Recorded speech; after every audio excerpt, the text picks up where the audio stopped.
Hello everyone, welcome to knowledge plus. इस video में आज हम लोग 66 बीपीएससी पीटी को ध्यान में रखते हुए केमिस्ट्री के कुछ प्रीवियस ईयर क्वेश्चन को रिवाइज करेंगे। आइए शुरू करते हैं आज का वीडियो। आज हम लोग क्वेश्चन नंबर 42 से रिवाइज करेंगे। 41 तक पहले एक वीडियो आया था, उसमें हो चुका है। तो सबसे पहला क्वेश्चन यहाँ पे कि which one of the following statement is not correct, इसमें से कौन सा सही नहीं है। पहला है कि the presence of NaCl increases the rate of setting of plaster of Paris. तो ये सही है, NaCl के प्रेजेंस होने के कारण प्लास्टर ऑफ पेरिस जल्दी जम जाता है, तो ये सही है। Gypsum is added to the cement to slow down its rate of setting, ये भी सही है। All alkaline earth metal form hydrated salt, जितने भी अल्कलाइन अर्थ मेटल हैं वो हाइड्रेटेड साल्ट बनाते हैं, ये भी सही है। जैसे CuSO4 इंटू 7H2O होता है ना, इस तरीके का, तो इसको बोलते हैं हाइड्रेटेड साल्ट, जिसके लास्ट में H2O लगा रहता है। तो जितने भी अल्कलाइन अर्थ मेटल है वो हाइड्रेटेड साल्ट बनाते हैं, तो ये भी सही है। तीनों स्टेटमेंट याद रखिएगा। तो जब तीनों सही है तो चौथा वाला गलत होगा। बेरियम और स्ट्रेंशियम जो है नेचर में फ्री नहीं पाया जाता है, ये कंपाउंड के रूप में पाया जाता है, काफ़ी रिएक्टिव होता है, इसलिए फ्री स्टेट में नहीं पाया जाता है। नेक्स्ट क्वेश्चन है कि in the periodic table of chemical elements electron affinity is always found to increase from top to bottom in a group. कह रहा है कि इलेक्ट्रॉन एफिनिटी जो है हम लोग ऊपर से नीचे आते हैं किसी ग्रुप में तो इंक्रीज करता है, ऑलवेज फाउंड टू इंक्रीज, तो ये गलत है। तो जब असर्शन गलत ही हो गया तो सिंपल सा एक आंसर बन जाता है डी, है ना। In a group the atomic radius generally increase from top to bottom, तो सही है। एटॉमिक रेडियस बढ़ता है, इलेक्ट्रॉन एफिनिटी घटता है, तो यहाँ पे लिख दिया इंक्रीज। नेक्स्ट है coal based thermal power station contribute to acid rain, तो ये बात सही है कि कोल बेस्ड जो थर्मल पावर स्टेशन है एसिड रेन में कंट्रीब्यूशन करता है, तो ये सही है। Oxide of carbon are emitted when coal burn, तो इसका रीजन ये नहीं है। कह रहा है कि मतलब कि ये सर स्टेटमेंट हालांकि सही है, दोनों स्टेटमेंट सही है। Oxide of carbon are emitted when coal burn, तो ये भी सही है और ये वाला स्टेटमेंट भी सही है, लेकिन इसका ये रीजन नहीं है, इसलिए इसका आंसर हो जाएगा बी। नेक्स्ट क्वेश्चन है baking soda is use in fire extinguishers, baking soda का यूज किया जाता है फायर एक्सटिंग्विशर में, सही है। Quick lime is use in manufacture of glass, ये भी सही है, क्विक लाइम का यूज किया जाता है शीशा बनाने में। Gypsum is use in the manufacture of plaster of Paris, ये भी सही है। डी इसका सही आंसर हो जाएगा, 45 का हो जाएगा D. Salt of which of the following elements provide colour to firework, firework में कलर प्रोवाइड करता है किस, मतलब कि उसमें कौन सा एलिमेंट यूज किया जाता है, तो इसका आंसर होगा सी, स्ट्रोंशियम और बेरियम, ये दोनों यूज किया जाता है पटाखे में, फायरवर्क जो होता है उसमें, और इसीलिए जो ये दोनों जो अल्कलाइन अर्थ मेटल में आते हैं और काफ़ी रिएक्टिव होते हैं, तो याद रखिए स्ट्रोंशियम और बेरियम। नेक्स्ट क्वेश्चन है caffeine and constituent of tea and coffee diuretic, 47 कह रहा है कि कैफीन जो है डाई यूरेटिक है, ठीक है, तो ये बिल्कुल सही है। Citric acid use in soft drink, ये भी सही है। Ascorbic acid essential for formation of bones and teeth, ascorbic acid vitamin C को आई थिंक बोलते हैं, तो ये भी सही है। Citric acid is good for substitution ascorbic acid in our nutrition, citric acid जो है एस्कॉर्बिक एसिड का गुड सब्सटीट्यूशन है, तो ये सही है। तो इसका चारों ऑप्शन सही है, इसलिए इसका आंसर हो जाएगा डी, 47 का हो जाएगा डी। नेक्स्ट क्वेश्चन देखते हैं 48। What are the materials generally employed as solder in soldering operation in electronics, soldering करने में जो सोल्डरिंग किया जाता है इलेक्ट्रॉनिक्स मटेरियल का, उसमें कौन कौन सा मेटल यूज किया जाता है, तो याद रखिएगा शीशा और टीन यूज किया जाता है ना, लीड एंड टीन, ये इसका 48 का बी आंसर सही होगा। कई बार इस बात को पूछा है सोल्डर में कौन कौन सा मेटल यूज होता है, तो इस क्वेश्चन को कई तरीके से पूछ सकते हैं, लैंग्वेज चेंज करके बस। क्वेश्चन नंबर 49 देखते हैं कि which one of the following non metals is not a poor conductor of electricity, इसमें से कौन सा पुअर कंडक्टर नहीं है, हमसे पूछा गया पुअर कंडक्टर नहीं है और वो नॉन मेटल है ना, तो इसका सही आंसर हो जाएगा बी, है ना, सेलेनियम। सेलेनियम एक नॉन मेटल है जो गुड कंडक्टर है इलेक्ट्रिसिटी का, ठीक है, तो इसका बी इसका सही आंसर होगा। Which one among the following is called philosophers wool, philosopher wool किसको कहते हैं, तो जिंक ऑक्साइड को फिलोसफर वूल बोला जाता है, काफ़ी फेमस क्वेश्चन है, 50 का हो जाएगा सी, क्योंकि ये व्हाइट पाउडर के रूप में होता है इसलिए इसको फिलोसफर वूल बोलते हैं। जिंक ऑक्साइड, ये बार भी याद रखिएगा, जिंक तो सारे ऑप्शन में था, याद रखिए कौन सा उसका कंपोनेंट है, ऑक्साइड, ब्रोमाइड, नाइट्रेट, ये सब नहीं।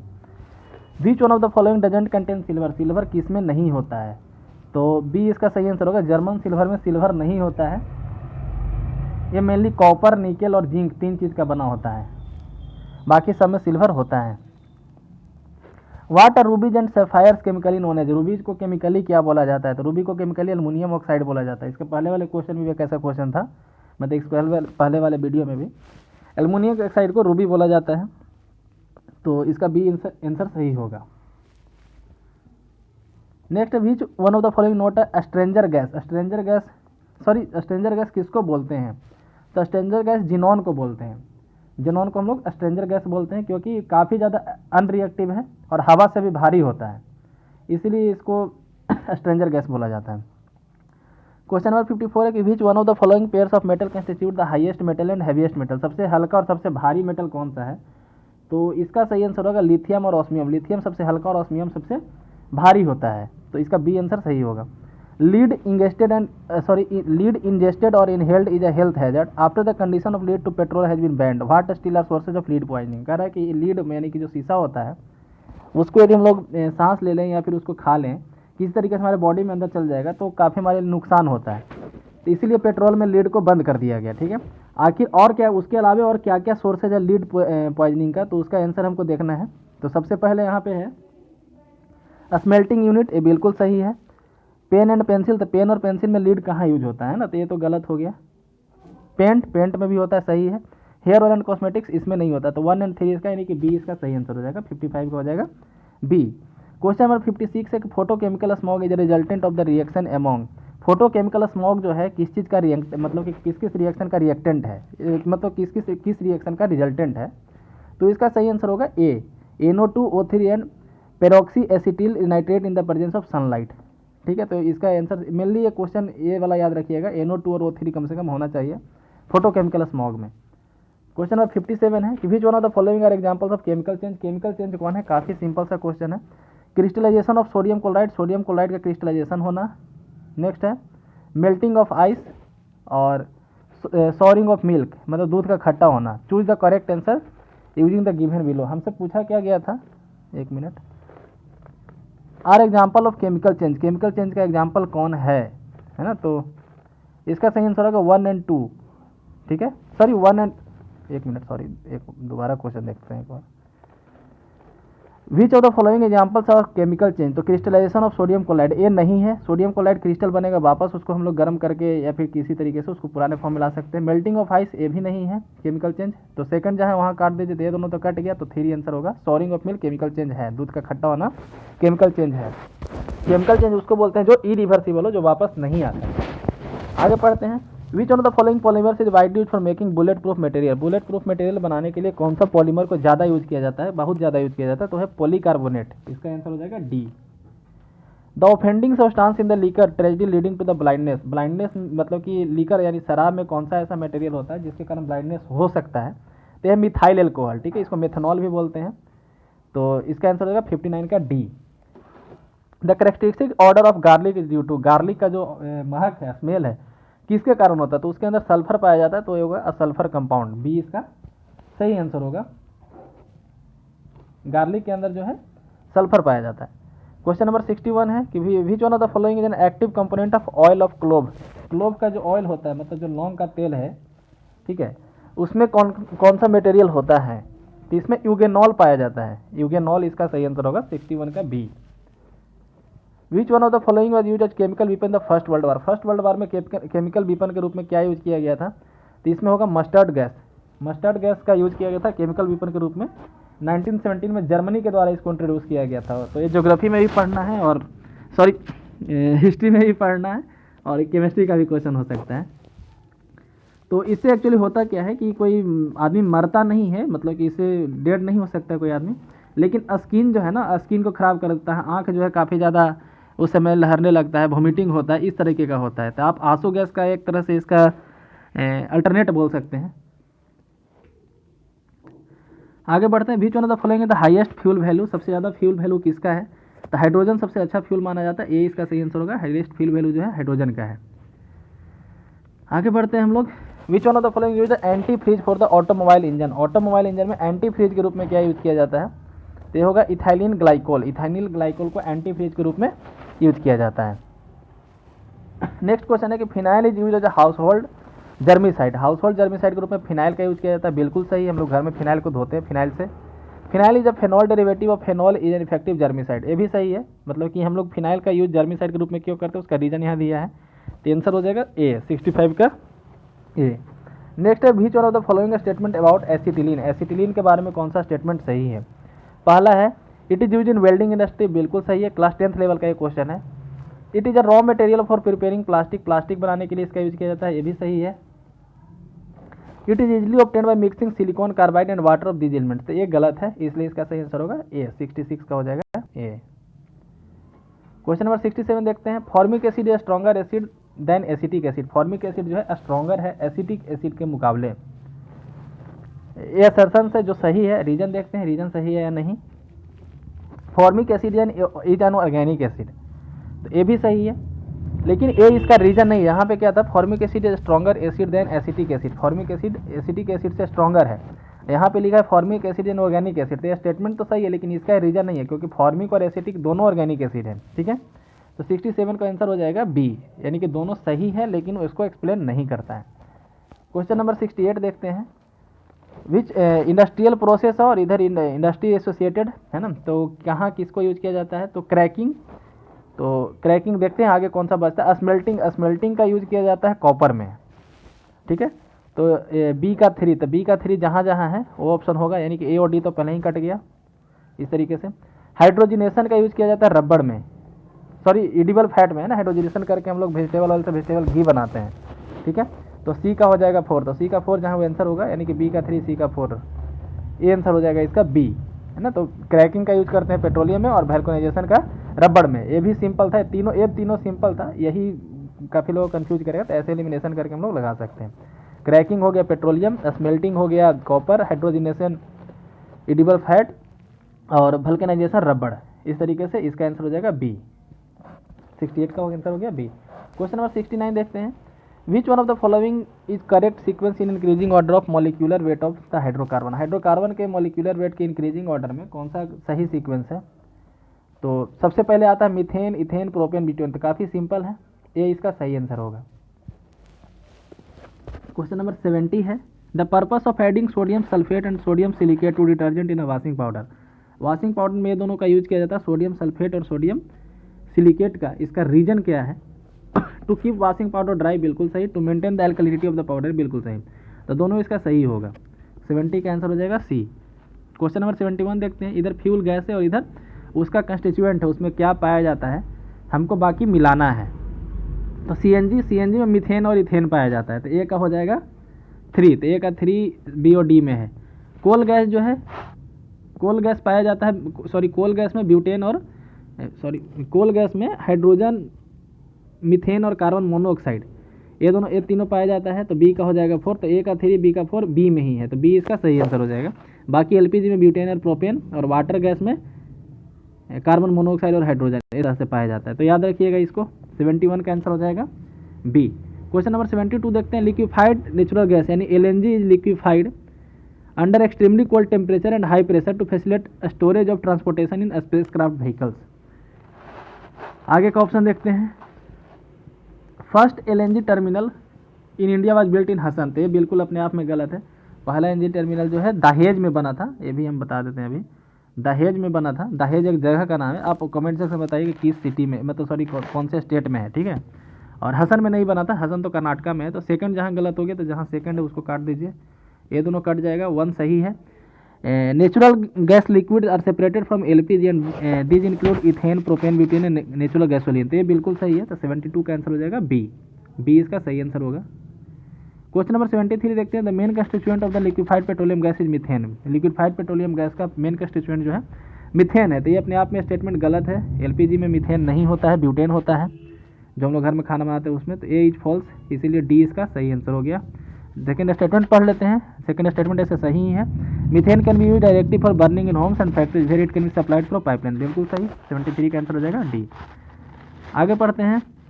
इसमें बताना है कि कौन सा ड्राई केमिकल के रूप में यूज है dry cleaning chemical. Dry cleaning chemical के रूप में किसको हम लोग यूज करते हैं। तो सोडियम कार्बोनेट को कहाँ से करेंगे, है ना। सोडियम कार्बोनेट का नहीं करते हैं ड्राई क्लीनिंग केमिकल के रूप में। तो बाकी जो बच गया, जहाँ 3 है उसको काट दीजिए, तो एक ही ऑप्शन कट रहा है। बेंजीन का करते हैं, कार्बन टेट्राक्लोराइड का करते हैं और ट्राइक्लोरोइथिलाइन को करते हैं। तो सी इसका सही आंसर होगा, 74 का हो जाएगा C. Which of the following another name of RDX. RDX जो है उसका दूसरा नाम क्या है, तो इसका दूसरा नाम होता है साइक्लोनाइट। इसका डी सही आंसर होगा, 25 का हो जाएगा डी साइक्लोनाइट। व्हाट इज बाइसफेनॉल ए, ठीक है, बीपीए जिसको बोलते हैं बाइफेनॉल ए, वो क्या है हमसे पूछा जा रहा है। तो ये केमिकल है जो फूड पैकेजिंग मटेरियल में यूज किया जाता है, तो इसका सही आंसर होगा सी, 76 का हो जाएगा सी। एक बोल सकते हैं कि एक ऑर्गेनिक कंपाउंड है जो यूज किया जाता है development of food packaging material. Question number 27, mixture of which of the following pair of gases cause of occurrence of most of the explosion in the mine. एक माइन में explosion किस gas के कारण होता है, किस गैस के mixture के कारण होता है, मिथेन के कारण होता है, सिंपल याद रखिएगा। तो जहाँ मिथेन आपको दिखा ऑप्शन लगा सकते हैं, तो सी और डी दोनों यहाँ मिथेन दिख रहा है, लेकिन दोनों ऑप्शन नहीं होगा, मिथेन एंड एयर होगा इसका सही आंसर। इसका सही आंसर होगा सी, ठीक है। एयर में जब मतलब एयर में जब मिथेन आता है तो उसके बाद एक्सप्लोजन वहाँ पे होता है, तो इसका सही आंसर हो जाएगा सी। क्वेश्चन नंबर 78 देखते हैं, which on the following are used an explosive. Explosive के रूप में किसका यूज करते हैं, काफ़ी सिंपल है, नाइट्रोग्लिसरीन उसका यूज किया जाता है, एनजी इसको शॉर्टकट में बोला जाता है, एनजी। आगे है, aspartame is an artificial sweetener sold in the market, it consist of amino acid and provides calorie like the other amino acid, yet it is used as a low calorie sweetening agent in the food items. What is the basis of this use? कह रहा है कि कोई एक chemical है जिसका नाम है अस्पार्टेम, एक आर्टिफिशियल स्वीटनर है, मतलब कि एक बोलते आर्टिफिशियल शुगर है, ठीक है, आर्टिफिशियल वे में मीठा बनाता है किसी खाने को। इसको अमीनो एसिड के अल्टरनेट के रूप में यूज किया जाता है। इट कंसिस्ट ऑफ इसमें अमीनो एसिड पाया जाता है और अमीनो एसिड से के जैसा ही कैलोरी मतलब एनर्जी प्रोवाइड करता है। इसका रीजन क्या है, तो इसका रीजन है काफ़ी मीठा होता है, तो नॉर्मल जो शुगर होता है उसमें काफ़ी कम मात्रा में इसको डालने पे भी मीठा हो जाता है, तो इसलिए इसका सही आंसर होगा। पढ़ लेते हैं एक बार, aspartame is a sweet as table sugar, तो एज स्वीट एज नहीं, मतलब इस नॉर्मल शुगर से मीठा होता है, इसलिए पहला तो नहीं होगा। Where aspartame is in food processing the sweet taste remains but it becomes resistance to oxidation, ये गलत है। ऑक्सीडेशन फूड ऑक्सीडेशन मतलब कि खाना खराब नहीं होगा यदि ऑक्सीडेशन नहीं करेगा तो ऐसा थोड़े है कि किसी में ये वाला मटेरियल डालेंगे तो खाना खराब नहीं होगा। अगर ऐसा होता तो हर कोई वही यूज कर लेता, तो इसलिए ये भी नहीं होगा। It is a sweet as sweet as sugar, तो लैंग्वेज से भी आप काट सकते हैं, बस इतना याद रखिएगा चीनी से मीठा होता है, several time sweeter than table sugar, इतना पढ़ के भी टिक कर सकते हैं। क्वेश्चन नंबर 80 है, CFC chlorofluorocarbon known as ozone depleting substance are use. CFC का यूज कहाँ कहाँ करते हैं, in the production of plastic form बिल्कुल करते हैं, in the production of tubeless tyre नहीं करते हैं, ट्यूबलेस टायर बनाने में, in cleansing certain electronic component सही है, as pressurising agent in aerosol cancer बिल्कुल सही, तो सी इसका सही आंसर होगा, 80 का हो जाएगा सी। क्वेश्चन नंबर 81 है, which on the following use which with reference to the usefulness of by product of sugar industry, sugar industry के बाई प्रोडक्ट के रूप में which on the following statement is or are correct, कौन सा सही है statement वो हमसे पूछा गया है। तो bagasse can be use as biomass fuel for the generation of energy, तो शुगर इंडस्ट्री से निकलता है जो केमिकल है ना, उसका ये जो बैगेज यहाँ पे दिया गया, ये प्राइमरी सोर्स है, कहने का मतलब कि एक प्राइमरी फ्यूल के रूप में हम लोग यूज कर सकते हैं हीट एनर्जी के लिए, ठीक है। जैसे जो गन्ना देखे होंगे जो निकालता है गन्ना से रस ऐसे निकालता है बाजार में भी, तो जो बच जाता है वाइट कलर का उसको हम लोग जलाने के रूप में यूज करते हैं, जलावन के रूप में गाँव वगैरह में किया जाता है, तो बिल्कुल सही है, पहला ऑप्शन तो बिल्कुल सही है। Molasses can be use as one of the feed stock for the production of synthetic chemical fertiliser, ये गलत है, 81 का मतलब कि जो ऑप्शन है वो गलत है। Use for production of ethanol बिल्कुल सही है, केमिकल फर्टिलाइजर में नहीं, इथानॉल के रूप में इथानॉल के प्रोडक्शन में यूज कर सकते हैं, तो 1 और 3 इसका सही आंसर होगा, 81 का सी। क्वेश्चन नंबर 82 देखते हैं, ये इन्वायरमेंटल केमिस्ट्री मतलब कि कुछ जो इन्वायरमेंट से रिलेटेड है उसमें पूछा क्वेश्चन इससे। The final agent orange red in Vietnam took place in 1970, area have began to bloom again, but 19 year after the war scene, it seems plain that Agent Orange is killing and maiming human beings, sometimes it never intended to do. The apparent toxic fallout from these clouds is a crop of human miseries including cancer, miscarriage and birth defect that may persist for decades. The offensive substance referred in this quotation is, क्या कह रहा है कि इसमें जो agent orange जैसा एक कोई ऑफेंसिव सब्सटेंस दिखाया जा रहा है, ठीक है, वो क्या है हमसे पूछा जा रहा है। तो इसके लिए आपको मतलब कि ये तो केमिस्ट्री का क्वेश्चन है, इसके साथ साथ हिस्ट्री का थोड़ा सा भी इसमें एक एंगल आ जाता है।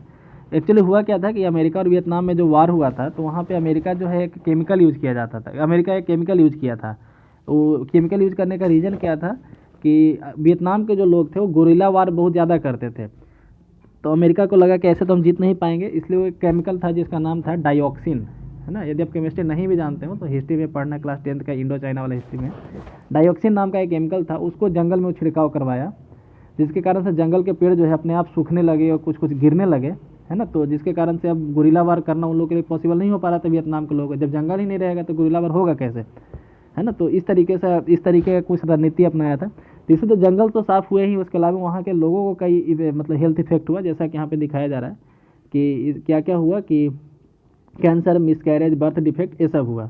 तो एक केमिकल जो है उसका नाम है डाइऑक्सिन, ठीक है। तो डी इसका सही आंसर होगा, डी। नेक्स्ट है which on the following fuels causes minimum environmental pollution. सबसे कम इन्वायरमेंटल पोल्यूशन कौन करता है, तो हाइड्रोजन करता है। हाइड्रोजन सबसे क्लीनेस्ट फ्यूल अभी माना जा रहा है। तो 83 का हो जाएगा सी।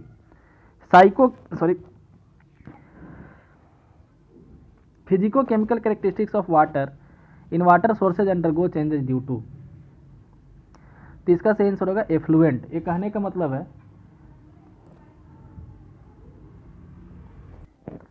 कहने का यहाँ पे मतलब था कि जैसे प्लांट जो है जितना पानी को रूट से निकालता है, तो यदि ज़्यादा हो जाता है तो लीव्स के सहारे उसको वापस इन्वायरमेंट में भेज देता है। तो एक नेचुरल प्रोसेस है, इसमें कोई प्लांट के बॉडी में कोई एक तरह से डिफॉर्मेशन नहीं आता है। लेकिन यदि नदी जो है जहाँ से पानी निकाल रहा है, जो पेड़ जो है अपना रूट जिस नदी के तहत ले गया है या फिर ग्राउंड में ले गया है, यदि वो पानी पॉल्यूटेड हो जाए, कहने तो उसमें बहुत सारा गंदगी आ जाए, तो गंदगी इसके सारे पेड़ में भी जाएगा और वो पेड़ में रह जाता है ना, वो वापस फिर पत्ता के हर इन्वायरमेंट में नहीं जा पाता है। तो वही यहाँ पे पूछा जा रहा था कि physico chemical characteristics of water in water sources, ठीक है। वाटर सोर्सेज में वाटर का जो फिजिको केमिकल कैरेक्टरिस्टिक्स है वो चेंज हो जाता है। उसका रीजन क्या है, तो एफ्लुएंट जो बाहर में भेजा गया है ना, इसके कारण से, मतलब जो गंदगी गिराया गया है नाली का पानी के थ्रू, वो इसका सही आंसर होगा। The water pollution in river is measured by dissolve amount of, मतलब पानी कितना पोल्यूटेड है कैसे पता किया जाता है, उसके लिए क्या चेक करते हैं। तो एक होता है BOD, बायोलॉजिकल ऑक्सीजन डिमांड, है ना। उसके सारे BOD निकाल कर हम लोग चेक करते हैं। यदि BOD काफ़ी ज़्यादा है तो इसका मतलब पानी पोल्यूटेड है, BOD कम है मतलब पानी साफ़ है। तो डी इसका सही आंसर होगा, 85 का हो जाएगा डी। क्वेश्चन नंबर 86 देखते हैं, which on the following is produce during the formation of photochemical of smoke. Photochemical smoke जब बनता है तो उस समय क्या प्रोड्यूस होता है, तो वहाँ पे हो जाएगा 86 का हो जाएगा सी, ओजोन प्रोड्यूस होता है। इसके अलावा नाइट्रिक एसिड भी प्रोड्यूस होता है, यहाँ ऑप्शन में नहीं है, इधर है तो वो भी लगा सकते हैं। Which of the following substances are found in beach sandy of many parts of Kerala. Kerala के बहुत सारे सैंड बीच हैं, वहाँ पे क्या क्या पाया जाता है, तो मोनाजाइट है, काफ़ी प्रसिद्ध है वहाँ का। इसके अलावा मोनाजाइट के अलावा इमेनाइट, जिरेकॉन और सिलिमेनाइट, ये 3 चीज़ पाया जाता है आई थिंक। तो इसका बी इसका सही आंसर होगा, बी। टंगस्टन नहीं पाया जाता कहीं के भी बालू में, तो आप एलिमिनेट करके निकाल सकते थे। Consider the following, oxygen of hydrogen, oxygen of nitrogen और oxide of sulphur, sorry oxygen नहीं ऑक्साइड था। एसिड रेन किसके कारण होता है ना, काफ़ी सिंपल सा क्वेश्चन है। हाइड्रोजन के ऑक्साइड के कारण एसिड रेन नहीं होगा, क्योंकि हाइड्रोजन का ऑक्साइड तो वाटर बनता है। तो 2 और 3 इसका सही आंसर होगा, 88 का हो जाएगा सी। क्वेश्चन नंबर 89 देखते हैं, excessive release of pollutant carbon monoxide into air में produce a condition in which oxygen supply in the human body decreases, what cause this condition. कहा जा रहा है कि CO के लेवल बढ़ जाने से क्या दिक्कत होता है, तो the inhaled CO has much higher affinity for haemoglobin as compare to oxygen. तो बी इसका सही आंसर होगा, 89 का बी। क्वेश्चन नंबर 90 देखते हैं, यहाँ पे 3 कंपाउंड का नाम लिखा है, carbon dioxide, oxygen of nitrogen और ऑक्साइड ऑफ सल्फर। पूछा जा रहा है कि which of the following are the emission from the coal combustion. Coal combustion thermal power plant से वहाँ से क्या निकलता है, तो तीनों चीज़ निकलता है। तो इसका सही आंसर हो जाएगा डी, 90 का ऑप्शन है डी सही आंसर है। क्वेश्चन नंबर 91 है, UV radiation into water purification system. UV radiation जो यूज किया जाता है पानी को प्यूरिफाई करने में, इसका क्या फ़ायदा है। तो इससे क्या होता है, जितने भी हार्मफुल माइक्रोऑर्गेनिज्म वो मर जाते हैं। ये तो बिल्कुल सही है। रिमूव ऑल अनडिजायरेबल ऑर्डर, तो ये गलत है, इसमें कोई गंध वगैरह नहीं निकाला जाता है। तो 2 गलत है, तो ये दोनों तो ऐसे ही गलत हो गया। It quickens the sedimentation of solid particles, ये गलत है, सेडिमेंटेशन का काम ये नहीं कराता है, उसके लिए एलम का यूज किया जाता है। तो 91 का हो जाएगा ए। क्वेश्चन नंबर 92 है, acid rain cause by the pollution of environment by. Acid rain किसके कारण से होता है, तो नाइट्रस ऑक्साइड और सल्फर डाइऑक्साइड, डी इसका सही आंसर होगा। क्वेश्चन नंबर 93 है, फ्लाई एश के बारे में, with reference to the fly ash produced by the power plant using coal as fuel, which of the following statement are correct. Fly ash के बारे में कौन सा स्टेटमेंट सही है, तो it can fly ash can be use in the production of bricks. तो बिल्कुल सही, बहुत ज़्यादा आजकल ईट बनाया जा रहा है फ्लाई एश से। Fly ash can be use replacement for some of the Portland cement concrete, ये बिल्कुल सही है। Fly is made of silicon oxide, fly एक सिलिकॉन ऑक्साइड का नहीं बना होता है, तो थर्ड इसका गलत है, बाकी दोनों सही है। 93 का ये। तो इसी के साथ ये वीडियो समाप्त होता है। वीडियो को पूरा देखने के लिए धन्यवाद।